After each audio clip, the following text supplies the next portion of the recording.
Hi friends, welcome to Shri Tamil Illam. இன்றைக்கு நான் உங்களுக்கு நல்ல டேஸ்டியான பனானா கேக் கொண்டு எப்படி செய்கிறேன்னு காட்டித்தர போகிறேன். இதில் சீனி கொஞ்சம் குறைவாக இருக்கும். நார்மல் பட்டர் கேக் மாதிரி இல்லை, மேலால் கொஞ்சம் ஹார்டாக இருக்கும், ஆனால் உள்ளுக்கு சாஃப்டாக இருக்குது. இதுக்கு நான் இன்றைக்கு சாக்லேட் ஃப்ளேக்ஸும் ஆட் பண்ணியிருக்கிறேன். மெல்லிய சூட்டோடு சாப்பிடக்கு நல்ல டேஸ்டாக இருக்கும். இந்த பனானா கேக் உங்களுக்கு ஃப்ரிட்ஜிலையும் வச்சு கொள்ளலாம். 1 வீக்கிட்டையும் ஒரு பழுதாக போகாமல் இருக்கும். ஆனால் நீங்கள் மைக்ரோவேவ் அவனில் ஹீட் பண்ணி எடுக்கணும். அப்படியே எடுக்க ஃப்ரெஷ்ஷாக பேக் பண்ண மாதிரி நல்லா வரும். இதுக்கு நீங்கள் பனானா எடுக்க இந்த மாதிரி பனானா இல்லாமல் நல்லா பழுத்து கருப்பு கலர் டாட்ஸ் எல்லாம் இருக்கிற அந்த மாதிரி பனானாவாக எடுத்தீங்கன்னா தான் நல்லா. அப்போ தான் கேக்குக்கு கொஞ்சம் கூடுன இனிப்பு தன்மையாக இருக்கும். அளவுக்கு நல்லா பழுத்த பனானாக்கள் சாப்பிட்றதுக்கு விருப்பம் இல்லாட்டி இந்த மாதிரி பனானா கேக், பனானா பால்ஸ் செய்கிறதுக்கு யூஸ் பண்ணலாம். இந்த பனானா பால்ஸ் ரெசிபியை நான் மேலே ஷேர் பண்ணுற லிங்க்கில் கிளிக் பண்ணி பார்க்கலாம். உங்களுக்கு இனி தேவையான இன்க்ரீடியன்ட்ஸ் என்னென்னு பார்ப்போம். 400 கிராம் மைதா மாவு, 100 கிராம் ப்ரௌன் சுகர், பட்டர் அல்லாட்டி மார்ஜரின் 150 கிராம், இது நான் மார்ஜரின் தான் எடுத்திருக்கிறேன். 50 கிராம் யோகர்ட், ஃபேட் பர்சன்டேஜ் கொஞ்சம் கூடுனதாக எடுங்க. 3 முட்டை, சிறிதளவு உப்பு, 1 teaspoon bicarbonate of soda, baking soda,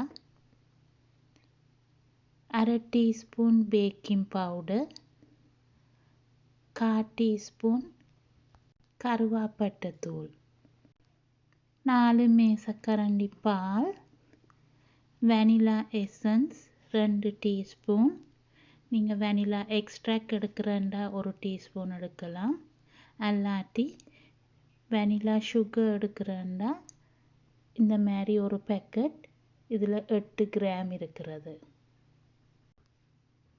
100 gram dark chocolate flakes. இதுக்கு பதிலாக உங்களுக்கு ஒரு சாக்லேட் ஸ்லப்பை கிரியேட் பண்ணியும் எடுக்கலாம். இந்த மாதிரி நல்லா பழுத்த வாழைப்பழம் தோல் உரித்து 200 கிராம் நிறுத்தடுங்க. 2 tablespoon golden syrup. Golden syrup போடுறதுல பனானா கேக்குக்கு ஒரு ப்ரௌன் கலர் கிடைக்கும். டேஸ்ட்டும் வித்தியாசமாக இருக்கும். உங்களுக்கு இது இல்லாட்டி கித்தூள் பானி அல்லாட்டி மேப்பிள் சிரப் அப்படி ஒன்று யூஸ் பண்ணலாம். ஒன்றுமே இல்லாட்டி சீனி 2 மேசக்கரண்டி கூட போடுங்க.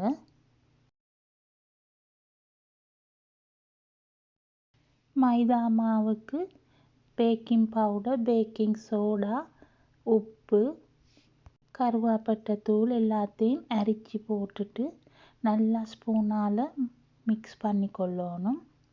ப்ரௌன் சுகருக்கு மார்கரீனையும் வெனிலாவையும் போட்டு ஒரு க்ரீமாக வர்றதுக்கு பீட் பண்ணி கொள்ளணும்.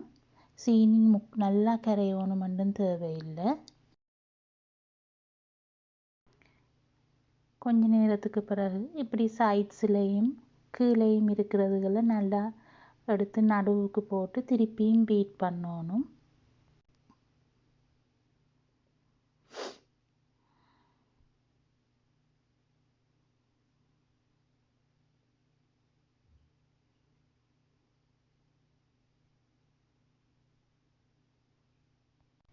இந்த மாதிரி ஒரு அளவுக்கு சீனி கரைஞ்சி க்ரீமாக வரைக்க முட்டை ஒன்றா போட்டு பீட் பண்ணணும். ஒரு அடியே எல்லா முட்டையும் போடக்கூடாது.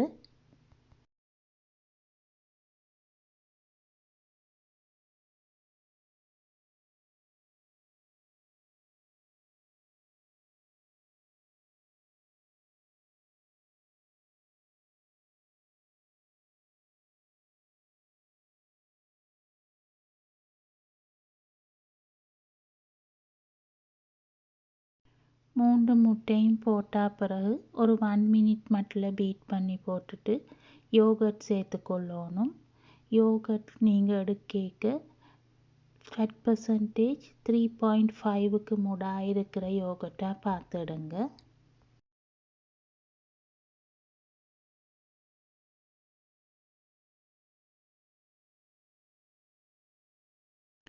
யோகர்ட் போடேக்க கோல்டன் சிரப்பும் மற்றது பனானாவை ஒரு ஃபோக்கால் நல்லா மசிச்சு இந்த மாதிரி அதையும் சேர்த்துக்கொண்டு கொஞ்ச நேரத்துக்கு பீட் பண்ணணும்.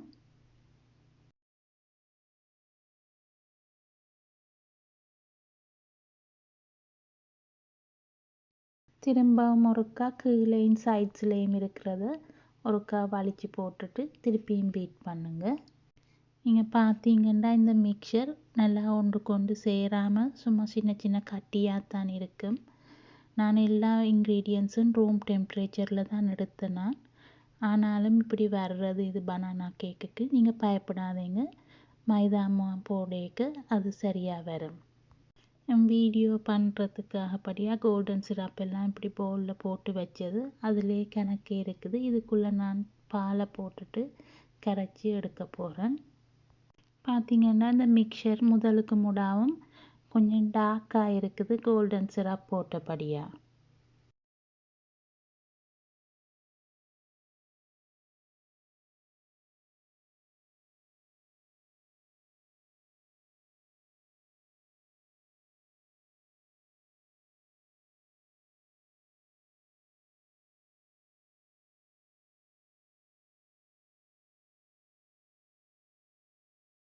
திரும்பவும் ஒரு 1 மினிட் மட்டும் பீட் பண்ணணும். இப்போ நீங்கள் இதை பார்த்தீங்கன்னா இந்த மிக்சர் சரியான லிக்விடாக தான் இருக்குது. இதுக்கு இனி மைதா மாவை கொஞ்சம் கொஞ்சமாக சேர்த்து இந்த நான் காட்டுற மாதிரி ஒரு பக்கத்துக்கு ஃபோல்ட் பண்ணுங்க.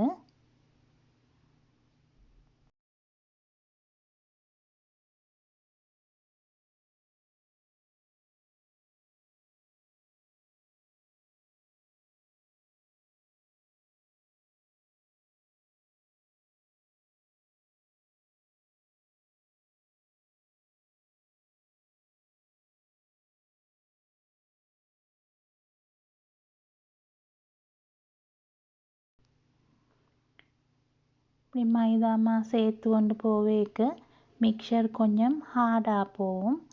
அப்போ உங்களுக்கு பாலும் கொஞ்சம் கொஞ்சமாக சேர்த்து மிக்ஸ் பண்ணி கொள்ளலாம்.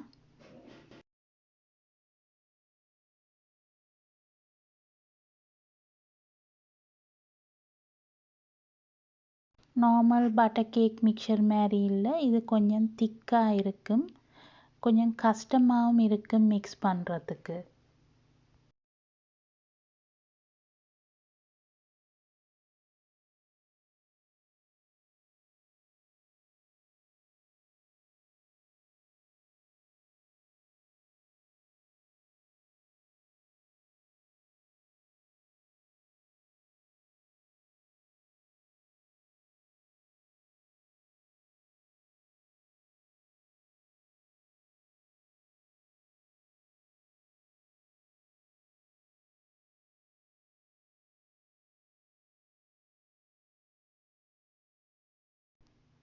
இந்த மாதிரி ஒரு மிக்சராக தான் இருக்கணும். இதுக்கு முடா ஹார்டாக இருந்ததுன்னா உங்களுக்கு கொஞ்சம் மில்க் சேர்த்து கொள்ளலாம். இதோட நான் சாக்லேட் ஃப்ளேக்ஸையும் சேர்த்து மிக்ஸ் பண்ணுறேன்.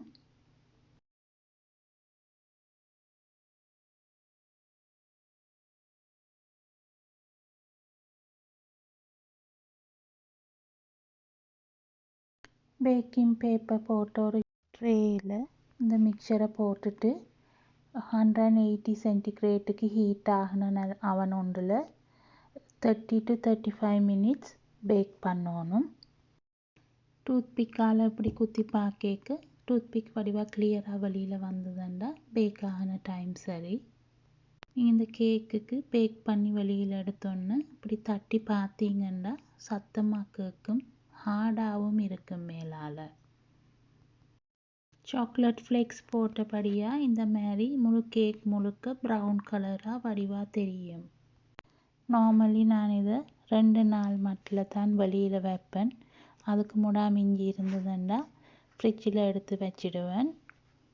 தேவையான நேரத்துக்கு மைக்ரோவேவ் அவனில் 30 செகண்ட்ஸ் கிட்ட ஹீட் பண்ணிட்டு எடுத்தேன்னா அவனில் பேக் பண்ண மாதிரி நல்ல டேஸ்ட்டாக இருக்கும். உங்களுக்கு மைக்ரோவேவ் அவன் இல்லாட்டி கேக் பேக் பண்ணி எடுத்துட்டு ஆறுன கையோட ஒரு ஃபாயில் பேப்பரால் நல்லா ஏர் போகாமல் நல்லா சுற்றி வைங்க. அப்போ கொஞ்சம் கூடுன நாளுக்கு ட்ரை ஆகாமல் இருக்கும். ஆனால் கொஞ்சம் நார்மல் பட்டர் கேக் மாதிரி இருக்காது, கொஞ்சம் ட்ரையாக தான் போகும் நாள் போக போக. பார்த்தீங்கன்னா மேலே ஹார்டாக இருந்ததுக்கு உள்ளுக்குள்ளே நல்ல சாஃப்டாக இருக்குது. நீங்களும் இதை ட்ரை பண்ணி பாருங்க. இனிப்பு தன்மையும் கொஞ்சம் குறைவான கேக் கொண்டு இது. ஓகே ஃப்ரெண்ட்ஸ், நீங்களும் இந்த வீடியோவை பார்த்து பனானா கேக் வீட்டை செய்தீங்கன்னா எப்படி இருந்ததுன்னு கீழே கமெண்ட் பண்ணுங்கள். மீண்டும் இன்னொரு வீடியோவுடன் உங்களை சந்திக்கிறேன். நன்றி, வணக்கம்.